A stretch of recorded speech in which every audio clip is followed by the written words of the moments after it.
So hello everyone, welcome to our channel वैश्वोधिकारी always educational.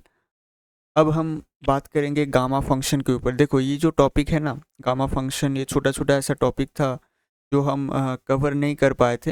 ऐसे बोल सकते हैं छूट गया था मैथमेटिक्स 2 में। तो ये हम कवर कर रहे हैं अभी। और ये जो गामा फंक्शन है, इसके ऊपर 3 वीडियो बनेगा। ठीक है, 30 मिनट्स का, अबाउट 30 मिनट्स का होगा एक एक वीडियो। अच्छी तरीके से देखिएगा, हर एक वीडियो एक के बाद एक आएगा। ये फर्स्ट वीडियो है। तो 3 वीडियो देखने के बाद आपको गामा फंक्शन के बारे में कोई भी डाउट नहीं रहेगा। बढ़िया तरीके से देखिएगा, सब कुछ अच्छा तरीके से समझ में आएगा, कोई दिक्कत नहीं है। ठीक है, चलो स्टार्ट करते हैं। तो यहाँ पे हम हेडिंग ऑलरेडी डाल चुके हैं, गामा फंक्शन। अब गामा फंक्शन के जो हेडिंग हम डाले हैं, इसके अंदर आप पहले तो एक काम करो, नोटबुक निकालो और पहले हेडिंग डालो गामा फंक्शन, लिखना स्टार्ट करो। लिखना है, इंपॉर्टेंट है वो। ठीक है, अब गामा फंक्शन का ये हेडिंग देने के बाद आप लिखो, पहले लिखो यहाँ पे इस तरीके से, consider n greater than 0, then अब ये गामा फंक्शन पहले हम बात कर लेते हैं होता क्या है। गामा फंक्शन मतलब आता कैसे, गामा वर्ड कहाँ से आता है। एक्चुअली यहाँ पे एक नोटेशन यूज़ होता है इस तरीके से, कुछ ऐसा नोटेशन यूज़ होता है। ये नोटेशन भी आप यूज़ कर सकते हो, साथ ही साथ आप इस नोटेशन को भी यूज़ कर सकते हो। ठीक है, और इस नोटेशन को भी यूज़ कर सकते हो। ये नोटेशन आप जो कोई भी आप एक चूज़ करो और इसको यूज़ करो। अब ये जो होता है ना, ये छतरी के टाइप, मतलब ये जो छत छत जैसा जो साइन है, इस ये एक्चुअली एक एक आप बोल सकते हो ग्रीक वर्ड है। ठीक है, अगर मैं गलत नहीं हूँ तो ये ग्रीक वर्ड है। इसका नाम है, मतलब इसको एक्चुअली बोला जाता है कैपिटल गामा। गामा बोल सकते हो, गैमा बोल सकते हो, कुछ भी बोल सकते हो, कैपिटल गैमा। तो कैपिटल गैमा जो नाम है, इससे एक्चुअली ये गैमा फंक्शन का मतलब नामकरण किया गया है। ठीक है, तो कहाँ से आया है, आई थिंक आपको समझ में आ रहा होगा, कैपिटल गैमा से ये आया है। चलो, अब हम बात कर लेते हैं यहाँ पे, जैसे हम आगे बढ़ रहे थे उस तरीके से आगे बढ़ते हैं। यहाँ पे जो है, ये जो, एक मिनट, यहाँ पे शायद कुछ है।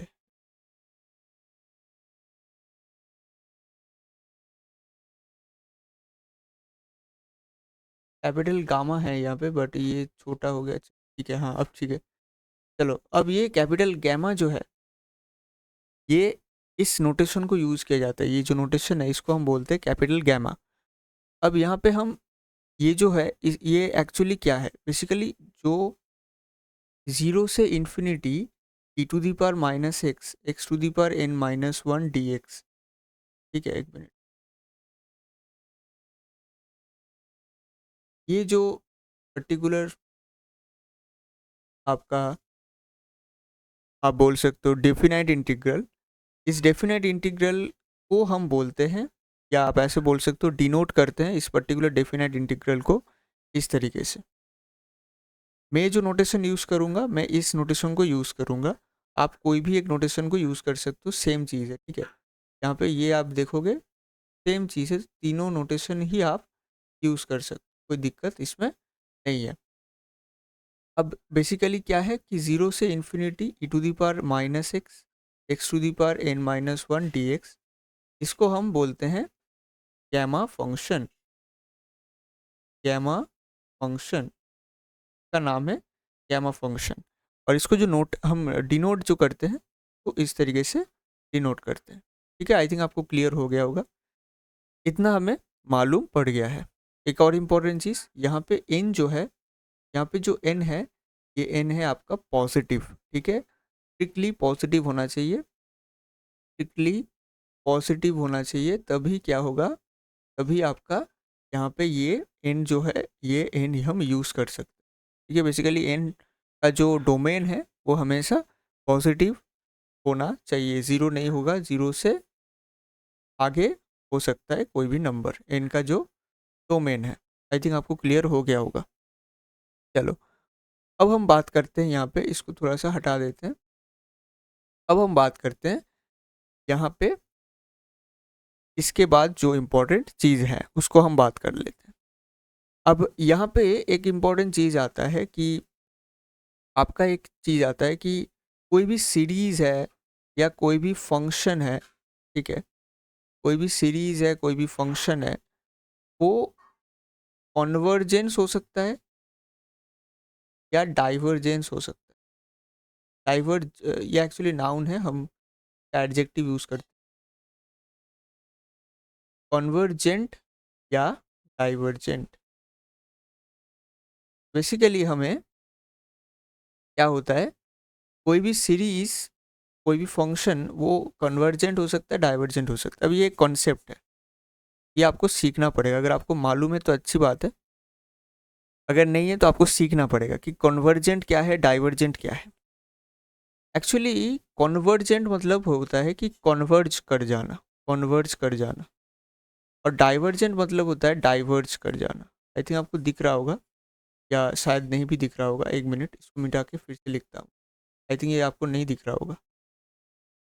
कन्वर्जेंट मतलब है कि कन्वर्ज कर जाना। अब ये कॉन्वर्स मतलब क्या होता है वो भी मैं आपको समझाऊंगा। और डाइवर्जेंट मतलब है डाइवर्ज कर जाना, ठीक है, डाइवर्ज कर जाना, यही एक्चुअली इसका मीनिंग है। अब बात आता है कि ये कॉन्वर्ज और डाइवर्ज होता क्या है, इसके बारे में बात करता हूँ। ध्यान से देखो, पहले इसको नोट करो, फिर हम आगे बढ़ते हैं, ठीक है। पॉज करके नोट कर लो। चलो अब हम आगे बढ़ते हैं। अब ये होता क्या है उसके बारे में बात करते हैं, ठीक है। इसलिए होता क्या है, तो बेसिकली क्या है, बेसिकली क्या है यहाँ पे मैं आपको बात करता हूँ आपका, कि ये जो कॉन्वर्जेंट है या डाइवर्जेंट है, एक्चुअली है क्या। देखो, जैसे मैं एक एग्जांपल लेता हूँ, y इक्वल टू 1/x, और यहाँ पे मैं एक एग्जांपल लेता हूँ y इक्वल टू e⁻x। ये दो है, ये है एक फंक्शन। क्यों क्यों फंक्शन है, क्योंकि इसका जो ग्राफ है कुछ ऐसा जाता है, ठीक है। यहाँ पे अगर देखोगे कि हर एक x के लिए मतलब फंक्शन का जो प्रॉपर्टी होता है कि उसका एक ही इमेज होना चाहिए, हर एक प्री इमेज का, मतलब हर एक x का एक ही y होना चाहिए। तो अगर आप देखोगे तो यहाँ पे अगर आप इस तरीके से बनाओगे, बेसिकली अगर ऐसा बनाओगे तो यहाँ पे आता है क्या, 2x, बेसिकली 2x के लिए y इक्वल, 2x के लिए y इक्वल इस तरीके से हाँ, इस तरीके से आप बना सकते हो, या ऐसे बना सकते हो। तो जो भी है, मतलब एक फंक्शन है ये, ठीक है। फंक्शन के लिए क्या होता है, हम अ, वो फंक्शन मतलब एक कोई भी एक अगर आपको ऐसा एक्सप्रेशन दिया है, वो फंक्शन कैसे कैसे होगा, उसका प्रॉपर्टी है, फंक्शन में हम पढ़ते हैं, जो भी है उतना डिटेल में हम नहीं जाएंगे। ये e⁻x का फंक्शन है, ठीक है। अच्छा, अब हमें क्या करना है, हमें समझना है कॉन्वर्जेंट क्या है और डाइवर्जेंट क्या है, या बोल सकते हो कॉन्वर्जेंट फंक्शन क्या है और डाइवर्जेंट फंक्शन क्या है। तो ये दो टर्म्स जो है, ये दो टर्म्स बहुत इंपॉर्टेंट है यहाँ पे। अब ये देखो e⁻x, इसमें अगर आप x का वैल्यू रखोगे तो y का वैल्यू धीरे धीरे इंक्रीज करता रहेगा, ठीक है। ग्राफ से हमें समझ में आ रहा होगा कि हम जितना ज़्यादा x का वैल्यू इंक्रीज कर रहे हैं यहाँ पे, उतना y का वैल्यू जो है वो इंक्रीज हो रहा है, और वो इस लेवल से, मतलब इस तरीके से इंक्रीज हो रहा है, इस तरीके से। यहाँ पे अगर आप देखोगे इस तरीके से इंक्रीज हो, धीरे धीरे इंक्रीज होता ही जा रहा है, होता ही जा रहा है, इस तरीके से। एक्सपोनेंशियल ग्राफ है ना ये क्या है, एक्सपोनेंशियल ग्राफ है, इस तरीके से इंक्रीज हो रहा है। और अगर आप y इक्वल टू 1/x पे देखोगे तो ये कुछ ऐसा होता है ग्राफ, इस तरीके से। अब ये दो ग्राफ में डिफरेंस क्या है, as far as convergence and divergence are concerned, यहाँ पे डिफरेंस यही है कि ये धीरे धीरे, अब देखोगे इसका y का वैल्यू धीरे धीरे जीरो पे कन्वर्ट्स कर रहा है। y, the value of y, the value of y, अब लिखोगे here the value of y converges to zero, zero पे ये कन्वर्ट्स करना स्टार्ट कर रहा है। जहाँ अगर आप यहाँ अगर ये आप अब यहाँ पे देखोगे whereas यहाँ पे whereas the value here, the value of y diverges, नहीं काफी, अब डाइवर्जेस मतलब क्या है, डाइवर्ज करना मतलब क्या है, कोई इनफाइनाइट वैल्यू आ रहा है, कुछ इनफाइनाइट वैल्यू आता जा रहा है, यहाँ पे कुछ इनफाइनाइट वैल्यू आता जा रहा है। देखो ये इंक्रीज हो रहा है, अभी धीरे धीरे इंक्रीज करते करते इसका वाई का वैल्यू क्या हो जाएगा, इन्फिनिटी पे टेंड कर रहा है ना, जब व्हेन एक्स का वैल्यू इन्फिनिटी। और जब यहाँ पे अगर आप देखोगे जब एक्स का वैल्यू इन्फिनिटी है, when X tend to infinity, then जो वाई का वैल्यू है वो जीरो पे टेंड कर रहा है। तो यहाँ पे एक डिफरेंस आपको आई थिंक मालूम पड़ रहा है कि कॉन्वर्जेंस, कॉन्वर्जेंसी और डाइवर्जेंसी के अंदर। तो ये एक्चुअली क्या है, केस ऑफ कॉन्वर्जेंस, कुछ कॉन्वर्ज कर रहा है, एक पर्टिकुलर फाइनाइट वैल्यू पे आ रहा है, this is a finite value, this is a finite value. तो अल्टीमेटली आपको फाइनाइट वैल्यू पे कुछ एक वैल्यू पे वो टेंड करता हुआ दिखेगा जब एक्स का वैल्यू बहुत ज़्यादा बढ़ जा रहा है।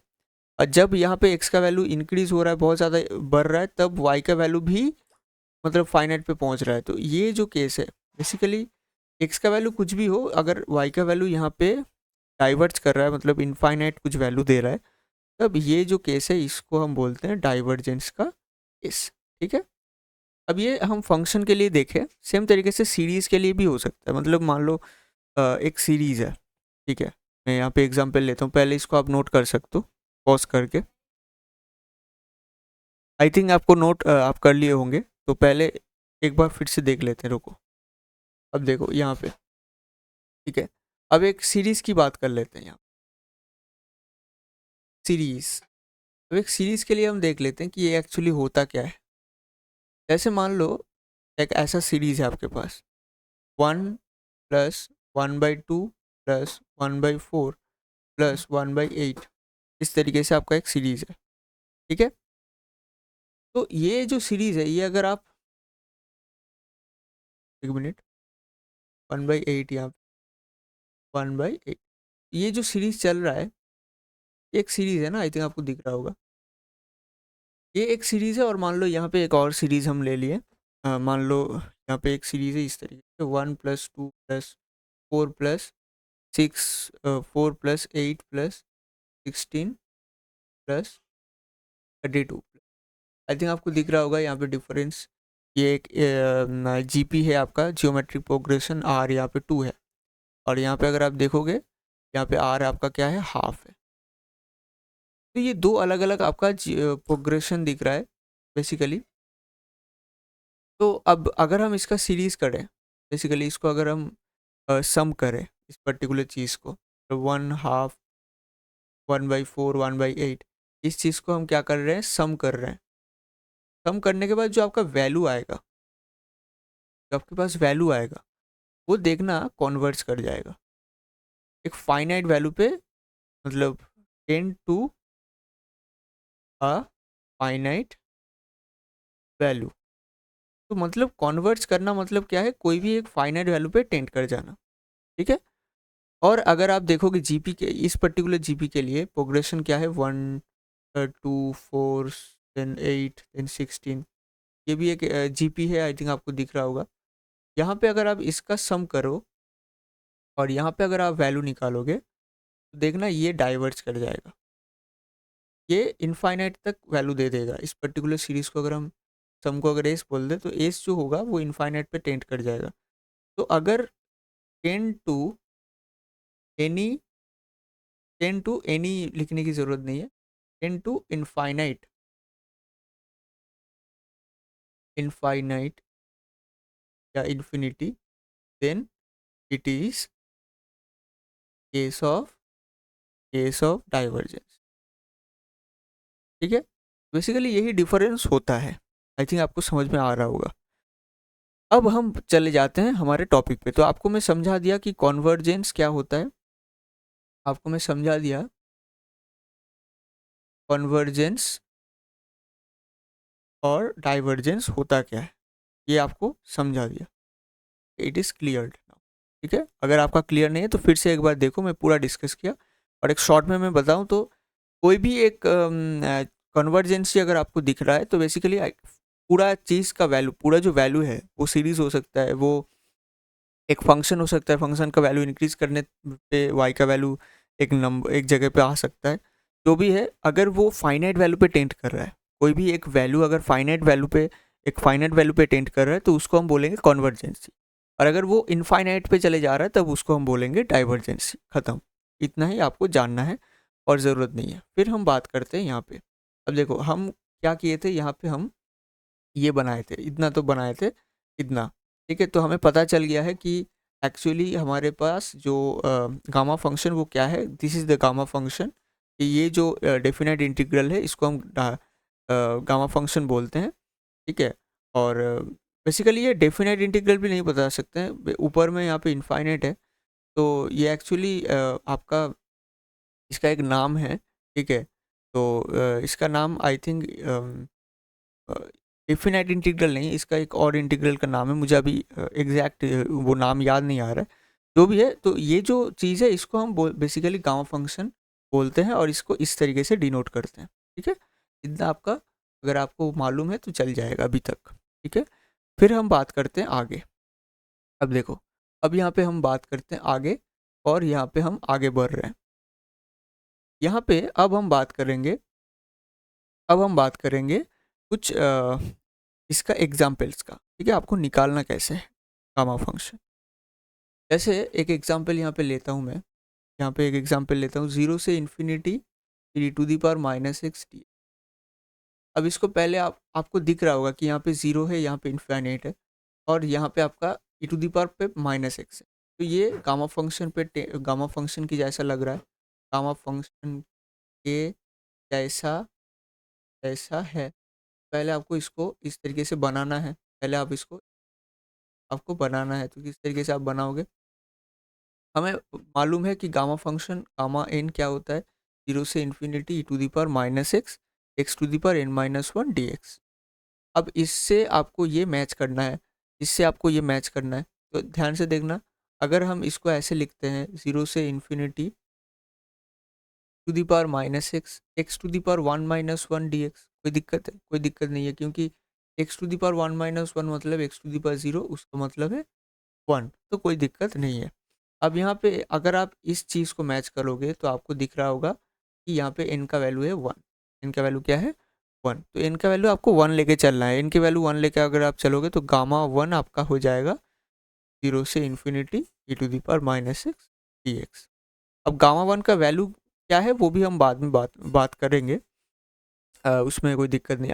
अभी आपको इतना याद रखो कि इस तरीके से आपको निकालना पड़ेगा। ठीक है, तो इसका वैल्यू हम डायरेक्ट नहीं निकाल सकते थे, लेकिन अल्टीमेटली थ्रू गामा फंक्शन हमें मालूम पड़ गया है इसका वैल्यू होता है गामा 1। अब गामा 1 का भी एक फाइनाइट वैल्यू होगा, उसके बारे में बात करेंगे। ठीक है, नेक्स्ट एग्जाम्पल मान लो आपका ये है, 0 से इन्फिनिटी आपका है e⁻⁻x (x⁻7/2)। ठीक है, अब कुछ अगर ऐसा है, आप कैसे बनाओगे, मैं यहाँ पे आपको एक ट्रिक बताऊंगा। ट्रिक पहले डिस्कस कर लेते हैं, तब आपको ये आई थिंक समझ में आएगा। देखो यहाँ पे n-1 है, कुछ नहीं है।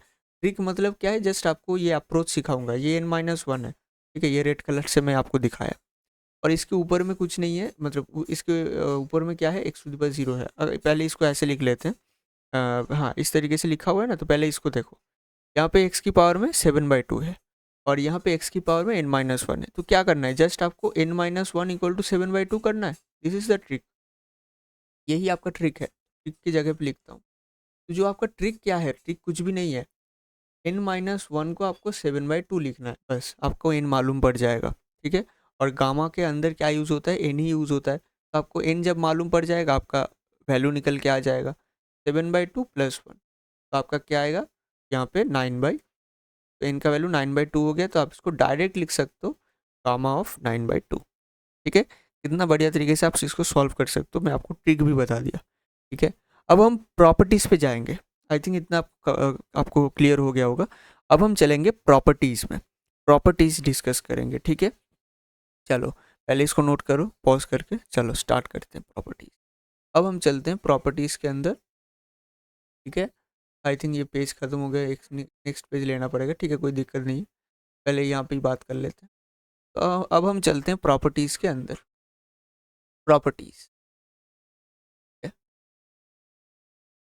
अब हम सीखेंगे प्रॉपर्टीज़, ताकि आपका, अब ये जो प्रॉपर्टीज़ है ना वो हमेशा इंपॉर्टेंट होता है। कोई भी एक अगर आपको चीज़ आप पढ़ रहे हो तो उसके अंदर प्रॉपर्टीज़ आपको ज़रूर से ध्यान से समझना पड़ेगा। प्रॉपर्टी नंबर 1 ध्यान से देखना, प्रॉपर्टी नंबर 1 क्या है बेसिकली। अब आप बहुत सारा एग्जाम्पल करोगे, उसके अंदर आप देखना ये गामा हाफ बहुत जगह पे आ रहा है।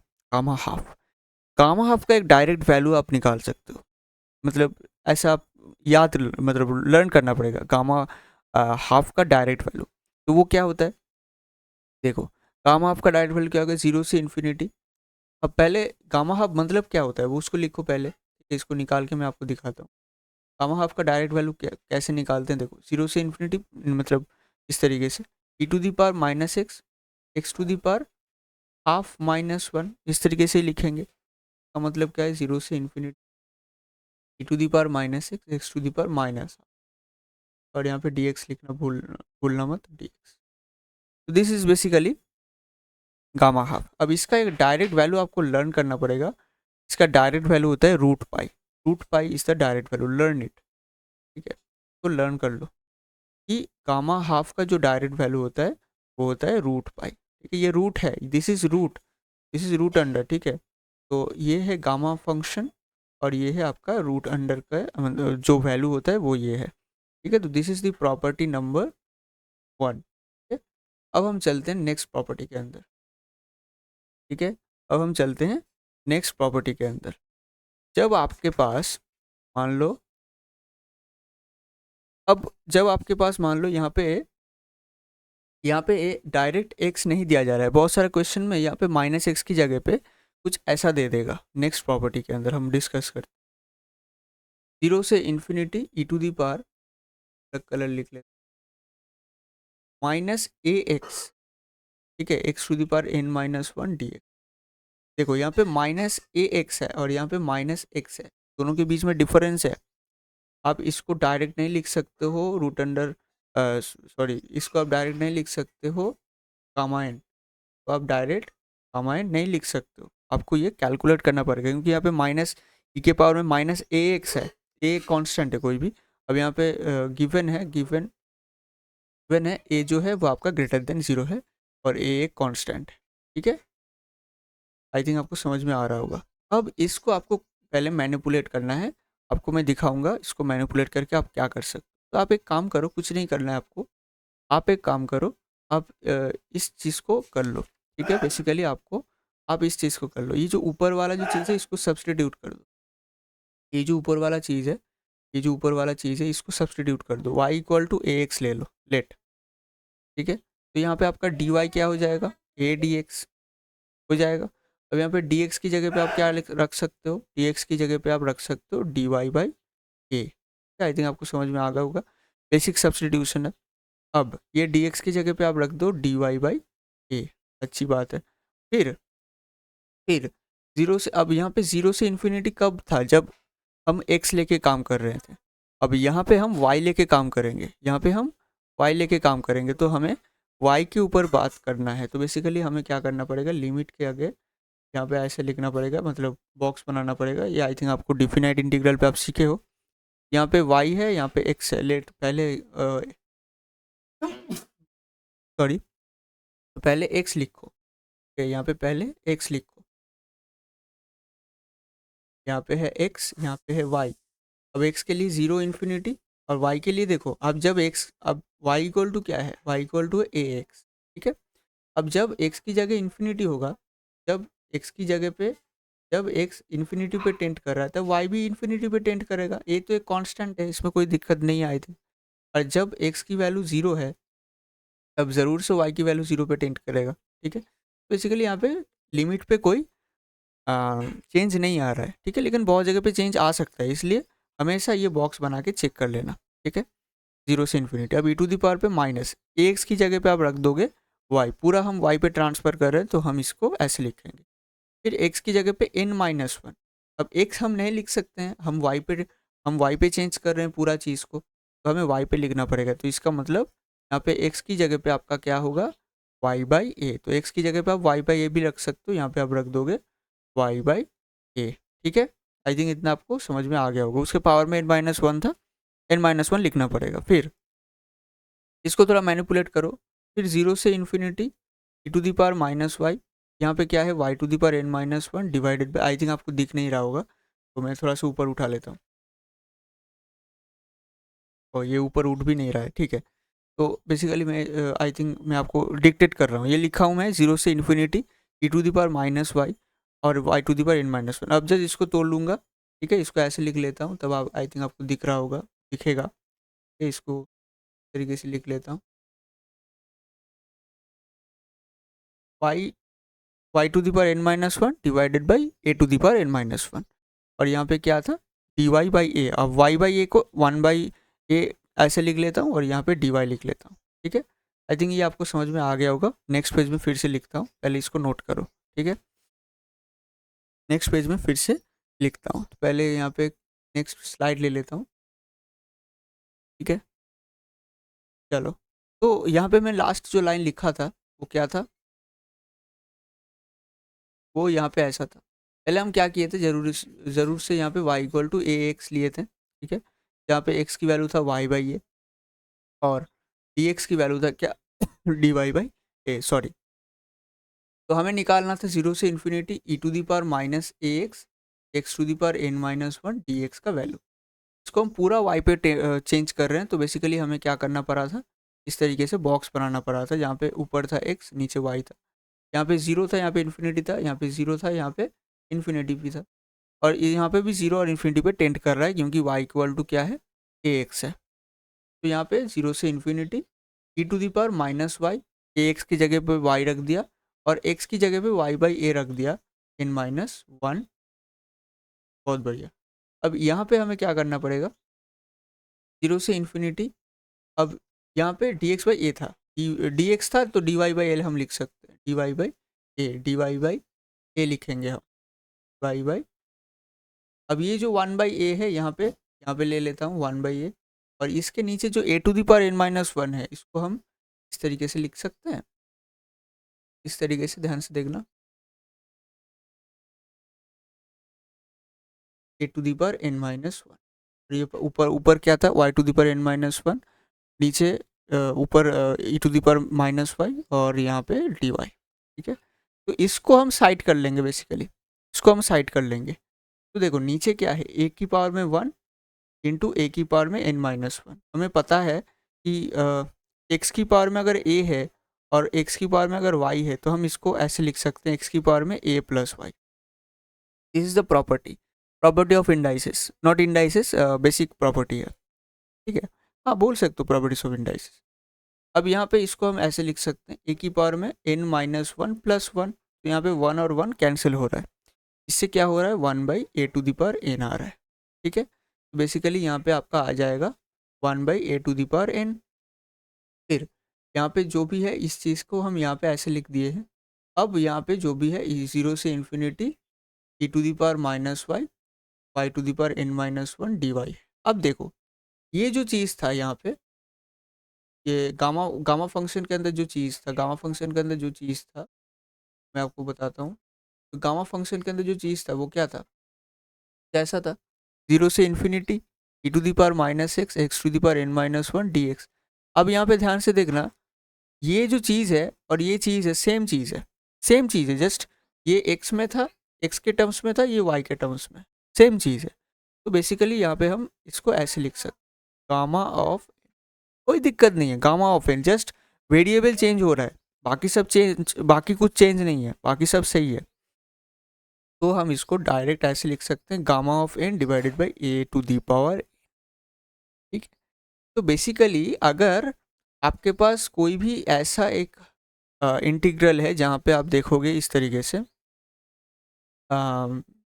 e⁻−x x⁻n-ax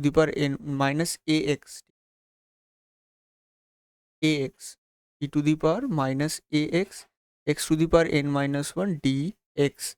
तब आप इसको डायरेक्ट ये लिख सकते। This is very very important. Basically एक शॉर्टकट टाइप बन गया आपके पास। ठीक है, कोई भी क्वेश्चन में अगर ये पैटर्न आपको दिखता है, दिस इज द पैटर्न, अगर ये पैटर्न आपको दिखता है तो आप डायरेक्ट उसको ऐसे लिख सकते हो। ठीक है, आई थिंक आपको समझ में आ गया होगा।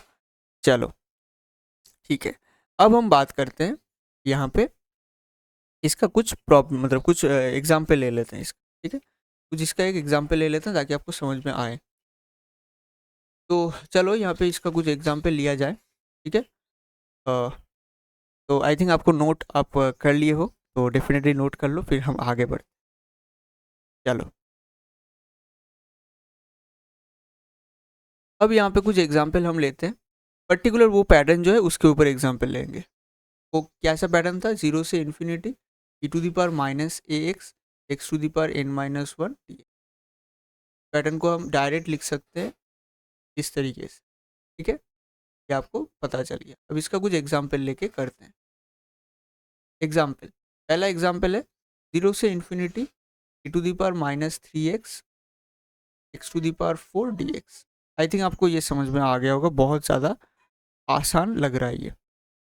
ठीक है, इसको पहले एक बार लिख के आपको समझा देता हूँ। E to the power minus three into x x to the power आपका बन जाएगा five minus one d x. यहाँ पे ये जो है ये एन है और ये जो है ये ए है। Same pattern, same pattern. यहाँ पे आप डायरेक्ट इसको लिख सकते हो, gamma of five divided by a. अब ए की जगह पे यहाँ पे आपको लिखना पड़ेगा थ्री, थ्री की पावर में फाइव। ठीक है, तो this is the answer, this is the answer. I think आपको समझ में आ रहा होगा। ठीक है, next question, next example. Next example मान लो आपका ऐसा है, जीरो से infinity e to the power minus x by two x to the power half d x. अब आप इसको कैसे करोगे, सेम चीज़ है, जस्ट आपको देखो यहाँ पे आप इसको ऐसे लिख सकते हो, जीरो से infinity e to the power minus half into x x to the power one minus three by two, three by two minus one. अब लिख सकते हो इस तरीके से, बिल्कुल लिख सकते हो एक्स। तो बेसिकली यहाँ पे जो so here a equal to आपका हाफ है और एन इक्वल टू आपका थ्री बाई टू है।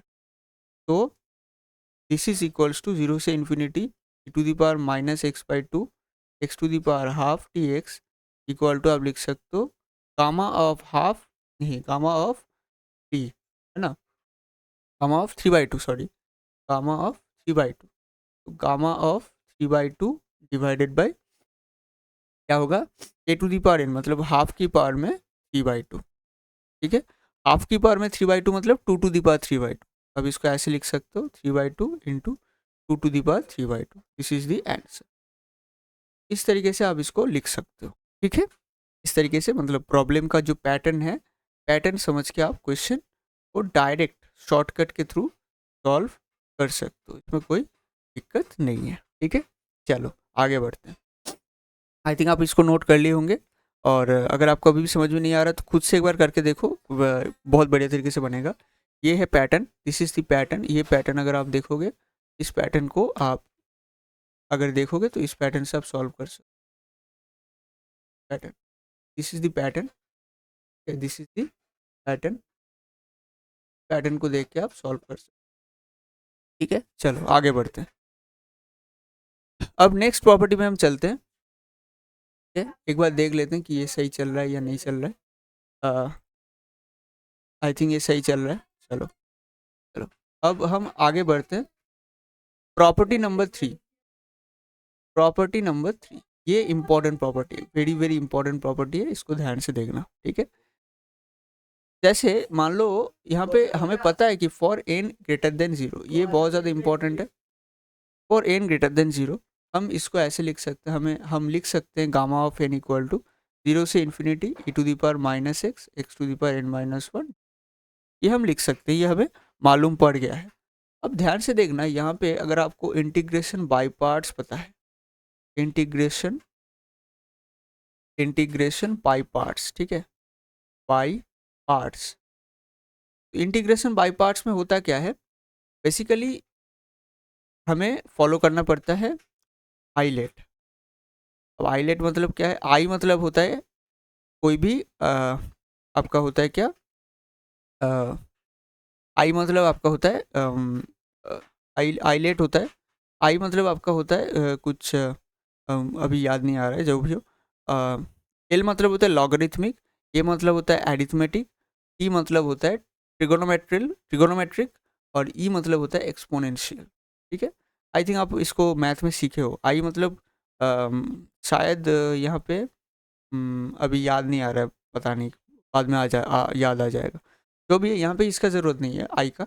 यहाँ पे ये जो है, ये जो पोर्शन है, this is the exponential portion, this is the exponential portion. और ये जो है, ये है algebraic portion, this is a and this is e. ठीक है, अब आई का मतलब क्या है वो कमेंट करके ज़रूर से बताना, ठीक है। चलो तो आपका भी मतलब प्रैक्टिस हो जाएगा।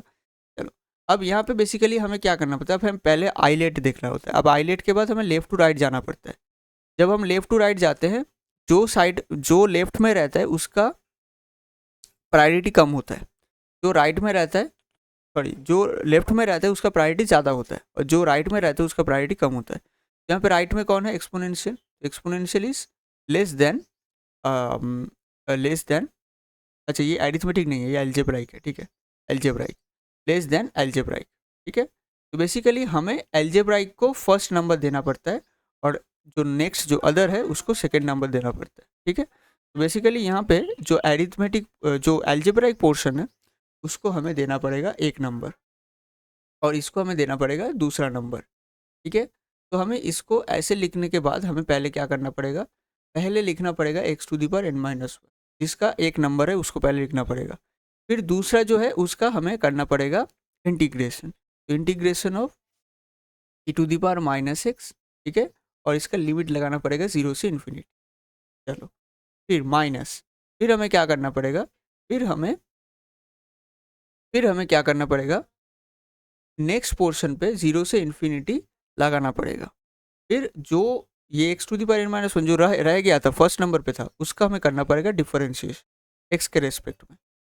ठीक है, और जो फिर जो जिसका इंटीग्रेशन हुआ था उसका फिर से इंटीग्रेशन करना पड़ेगा, तो e to the power minus x, यहाँ पे to the power minus x, यहाँ पे ऐसे ऐसे लिखो, पहले बता दो। यहाँ पे थोड़ा गलती था इसलिए मुझे डाउट लग रहा था। 0 से इन्फिनिटी, पहले इसको ऐसे लिख लो। ठीक है, फिर जो जब लिमिट लगाओगे तब पूरे के ऊपर लगाना। नहीं नहीं नहीं नहीं, जो था वो सही था, जो था वो सही। पहले इसको मिटा दो, जो था वो सही था, 0 से इन्फिनिटी। पहले इसका डायरेक्ट फिर से करना पड़ेगा 0 से इन्फिनिटी, 0 से सिर्फ नॉर्मल इंटीग्रेशन, इसका लिमिट नहीं लगाना। ठीक, तो नॉर्मल इंटीग्रेशन करो, और जो बाहर है उसका लिमिट लगाओ। ठीक है, चलो अब इसको कैलकुलेट करो, x to the power n minus one. अब e to the power minus x का इंटीग्रेशन होता है e to the power minus x, सामने एक माइनस। ठीक है, ऐसे होता है। आई थिंक आपको इंटीग्रेशन पता है, फिर से मैं रिपीट नहीं करूँगा, वीडियो बड़ा हो रहा है। ठीक है, पहले सीखो कि इंटीग्रेशन कैसे करता है कोई भी चीज़ का। ठीक है, चलो बता ही देते हैं। ठीक है, e to the power minus x जो है, इसका इंटीग्रेशन करोगे तो ई टू दी पावर जो भी ऊपर में है उसको लिखना पड़ेगा, फिर आपका जो भी ऊपर वाला चीज़ है उसका डिफरेंशिएशन करना पड़ेगा। माइनस एक्स का डिफरेंशिएशन एक्स के रेस्पेक्ट में क्या होता है, माइनस वन, उसको नीचे लिखना पड़ता है। बेसिकली इसका वैल्यू आएगा minus e to the power minus x. ठीक है, चलो अब इसका हमें लिमिट लगाना पड़ेगा, फिर जो भी चीज़ है इसको भी करना पड़ेगा। पहले इसको देख लेते हैं। जब e to the power minus x minus है, इसको अगर आप देखोगे, इसको अगर आप देखोगे तो इसको इन्फिनिटी पे अगर आप टेंट करवाओगे तो इसका वैल्यू 0 आएगा, इसमें कोई दिक्कत नहीं है। ठीक है, लेकिन अच्छा इसको ऐसे लिख लो, पहले इसको ऐसे लिख लो, फिर आपको समझ में बढ़िया आएगा। पहले इसको ऐसे लिख लो, अब पहले इसको कर ही लो, तो क्या दिक्कत है, n minus one x to the power n minus two, और यहाँ पे आएगा minus e to the power minus x. ठीक है, this is the ultimate expression. फिर यहाँ पे देखना, अब ये जो चीज़ है इसको हम ऐसे लिख सकते हैं, x to the power n minus one divided by e to the power minus x, लिख सकते हैं। Sorry e to the power x और सामने माइनस, इसलिए ऐसे लिख सकते हैं। चलो अब यहाँ पे हमें क्या करना पड़ेगा, यहाँ पे हमें इस तरीके से लिखना पड़ेगा, फिर यहाँ पे 0 से इन्फिनिटी लगाना पड़ेगा, बाकी जो भी है उसको लिखना पड़ेगा। पहले इसको निपटाओ, ये वाला चीज़, पहले ये वाला चीज़ को निपटाओ। इसका मतलब क्या है, पहले इसको पहले देखो, प्लस ऊपर कर रहा हूँ, बाद में नोट करना, मैं आपको टाइम दूंगा। तो ये जो चीज़ है यहाँ पे x to the power N minus one जो है ना, इसका पहले आपको ग्राफ सोचना है कैसा होगा। ये एक पॉलिनोमियल है, ये एक पॉलिनोमियल है, और e to the power minus plus x मतलब e to the power x, ये एक एक्सपोनेंशियल है। कौन ज़्यादा इंक्रीज होता है, एक्स को अगर आप इंक्रीज करोगे तो e to the power x ज़्यादा इंक्रीज होगा, इससे x to the power N minus one. बात समझ में आया, जब आप एक्स को इंक्रीज करोगे ई टू दी पावर एक्स ज़्यादा इंक्रीज होगा, क्योंकि ये एक्सपोनेंशियल ग्राफ है ना, इस तरीके से इंक्रीज होता ही जा रहा है। तो इतना नहीं मतलब समझ रहे हो ना, रिलेटिव जो इंक्रीमेंट, जो रिलेटिव इंक्रीमेंट हो रहा है वो ज़्यादा हो रहा है पॉलिनोमियल से, ठीक है। और इसलिए क्या हो रहा है, ये वाला जो चीज़ है ये इन्फिनिटी पे टेंड ज़्यादा करेगा जब आप इन्फिनिटी रखोगे, ठीक है। जब आप इन्फिनिटी रखोगे तब ये वाला चीज़ ज़्यादा इन्फिनिटी पे टेंड करेगा, तो इसलिए आपका यहाँ पे क्या आएगा, यहाँ पे आपका इन्फिनिटी नीचे आएगा, तो इसका मतलब नीचे हो जाएगा यहाँ पे ज़ीरो, ठीक है। नीचे नहीं, पूरा वाला जो टर्म है उसका वैल्यू हो जाएगा ज़ीरो, ठीक है, ज़ीरो। और यहाँ पे जब आप इसको रखोगे ज़ीरो की पावर में n minus one divided by e to the power zero, ये तो ऑलरेडी ज़ीरो होगा, या आई थिंक आपको समझ में आ ही रहा होगा। फिर माइनस ज़ीरो से इन्फिनिटी, यहाँ पे एन माइनस वन है, और ये जो माइनस है ये वाला जो माइनस है तो हम डायरेक्ट यहाँ पे ले लेते हैं, ये प्लस हो जाए। आई थिंक आपको समझ में आ रहा होगा, थोड़ा सा कैलकुलेटिव है बट समझ में आ जाना चाहिए आपको। ये वाला जो माइनस है ये यहाँ पे ले लिया, यहाँ पे ले लिया, ये प्लस हो गया, और फिर x to the power N minus two, और क्या आएगा e to the power minus है, ठीक है। आई थिंक आपको समझ में आ रहा होगा। अब देखो ये वाला चीज़ क्या बन गया, ये वाला चीज़ ज़ीरो बन गया, ये वाला चीज़ this is zero, this is zero, ठीक है। ये वाला पूरा चीज़ जो है वो ज़ीरो बन गया, तो ये अगर ज़ीरो बन जाएगा फिर प्लस आपका आएगा, प्लस आपका आएगा ये वाला चीज़। अब यहाँ पे देखो ये जो n माइनस वन है इसको आप कॉमन ले सकते हो, n माइनस वन, फिर आप बाहर लिखो ये वाला चीज़, ऐसे लिख सकते हो।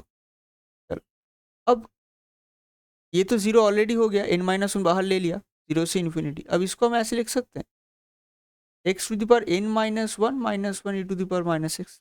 आप ध्यान से देखना, ये इसका मतलब है n, क्योंकि यहाँ पे n जो है, यहाँ पे n का इक्विवेलेंट नंबर क्या है, n माइनस वन। यहाँ पे n का इक्विवेलेंट नंबर है n माइनस वन, इसका मतलब ये n gamma of n minus one, n minus one gamma of n minus. तो हम निकाल के क्या रहे थे, हम निकाल रहे थे जीरो से इन्फिनिटी मतलब gamma n simply e to the power minus x x to the power N minus one d x. इसको हम थोड़ा सा मैनिपुलेट करके ये फॉर्म दे दिए। सेम तरीके से gamma of n minus one को फिर से हम तोड़ सकते हैं, n minus one n minus two, एक करके कम होगा, gamma of n minus two. क्या आई थिंक आपको समझ में आ रहा होगा। बेसिकली गामा ऑफ एन क्या है, यहाँ पे गामा ऑफ एन है एन माइनस वन। अच्छा ये आई थिंक आपको दिख नहीं रहा,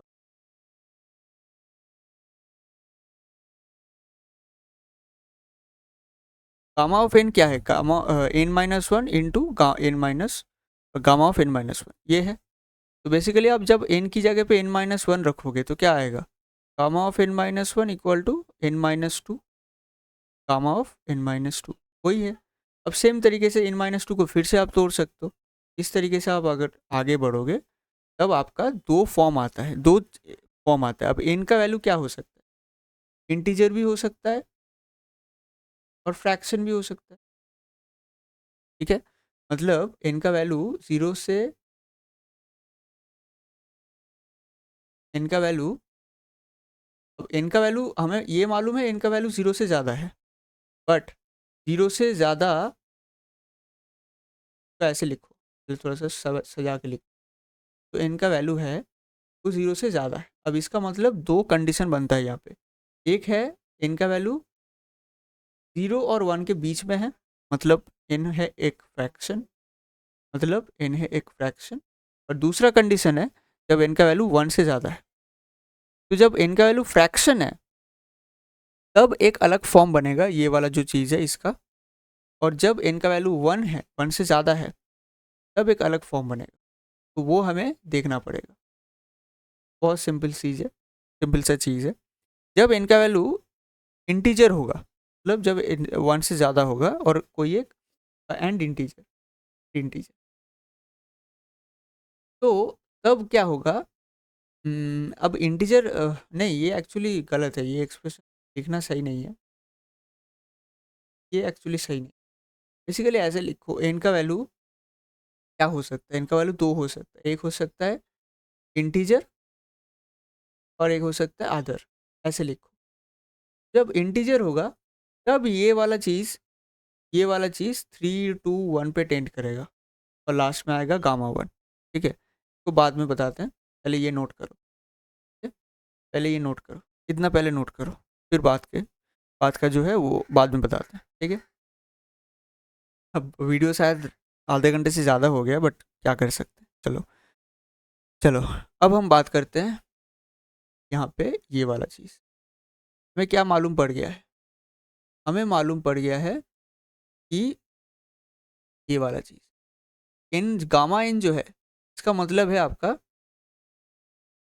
N in n minus one gamma of n minus one.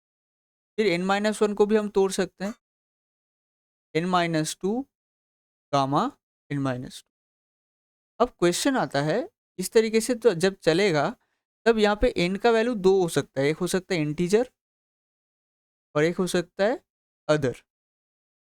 जब इंटीजर होगा तब इन, मान लो एक इंटीजर है 10, एक 10 नंबर एक इंटीजर है, तो जब इंटीजर है तब 10 से कम होगा, पहले आएगा 9, फिर गामा 9, फिर 9 को हम तोड़ेंगे 8 गामा 8। तो ये एक टाइम पे 1 पे टेंड करेगा, 1 गामा 1 पे जाएगा लास्ट तक, ऐसा ही जाएगा ना? एक बार सोच के देखना, 9 8 फिर 7 6 5 4 3 2 1 और लास्ट में गामा 1 भी आएगा, इसको भूलना मत।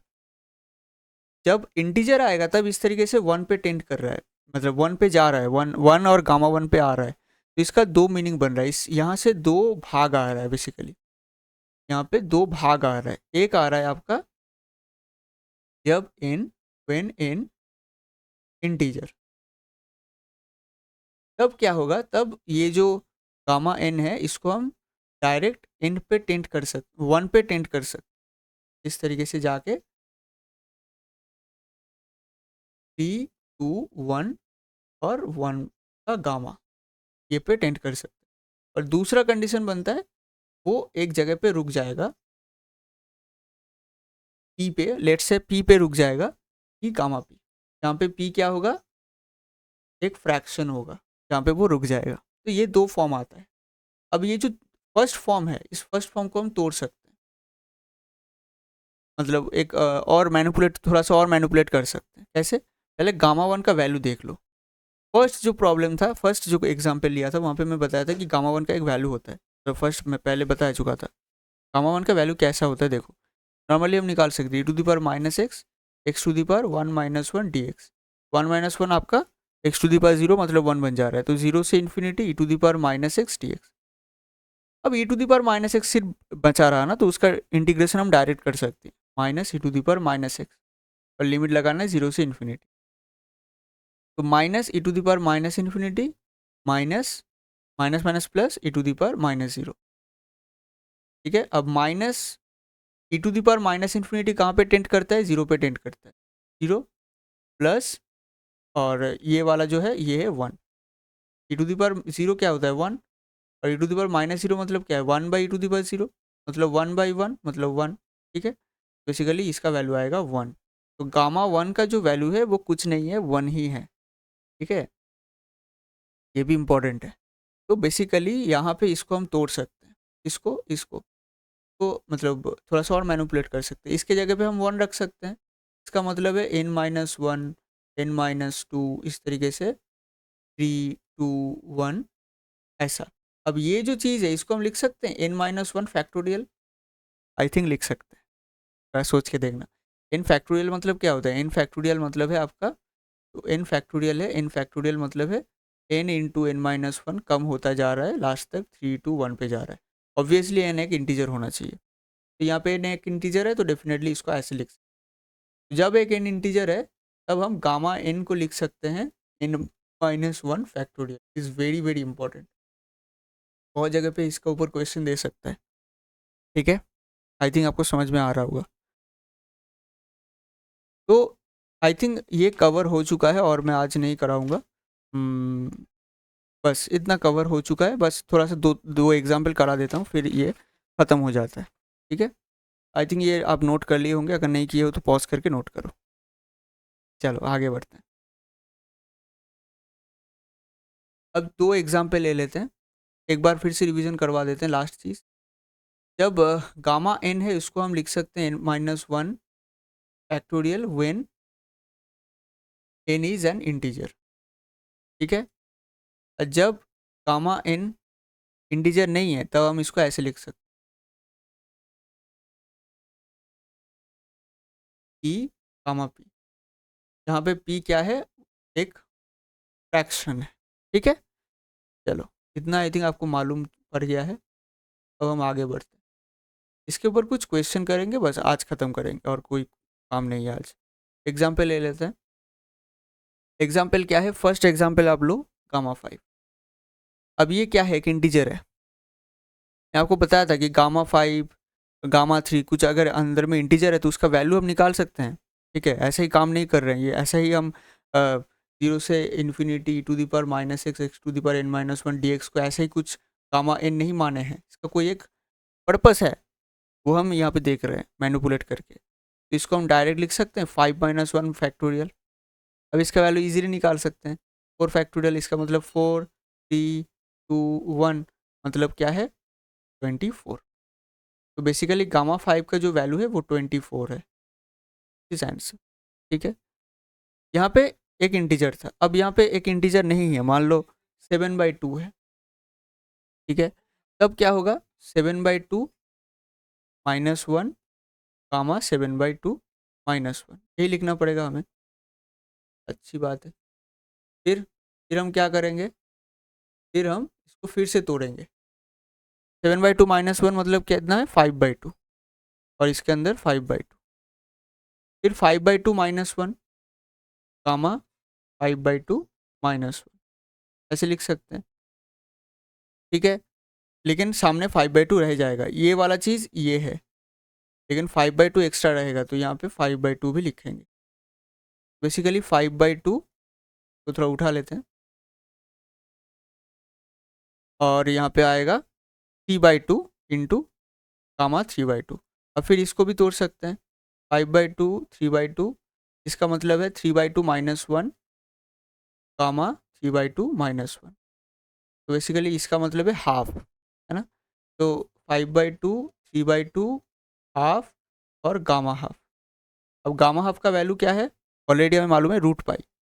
तो ये वाला चीज़ क्या है? 15/8 इंटू √π। तो इसका आंसर हो जाएगा 15/2 इंटू √π इज द आंसर।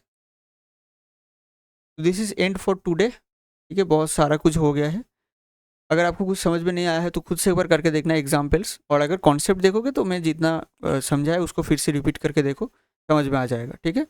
मिलते हैं नेक्स्ट वीडियो में। इसका नेक्स्ट लेक्चर जो होगा उसमें अब बहुत सारे एग्जाम मतलब जो कंसेप्ट है वो मैं आपको फर्स्ट वीडियो में करा दिया। नेक्स्ट वीडियो से अब हम एग्जाम्पल्स करेंगे ज़्यादातर, और एक दो अगर कंसेप्ट है उसको दिखा देंगे। और इलास्ट्रेशन जो है बुक में, जो आपका बुक है स्टैटिस्टिक्स का, उसके अंदर कुछ इंपॉर्टेंट इलास्ट्रेशन है, उसको मैं आपको मार्क करवा दूंगा और हो सके तो कुछ करवा भी दूंगा, ठीक है। और मिलते हैं नेक्स्ट वीडियो में, और चैनल को सब्सक्राइब कर लेना क्योंकि ऐसा ही वीडियो मिलता रहता है। करते नहीं है इसलिए बोल रहा हूँ, नहीं तो बोलने की ज़रूरत नहीं पड़ता। मिलते हैं नेक्स्ट वीडियो में।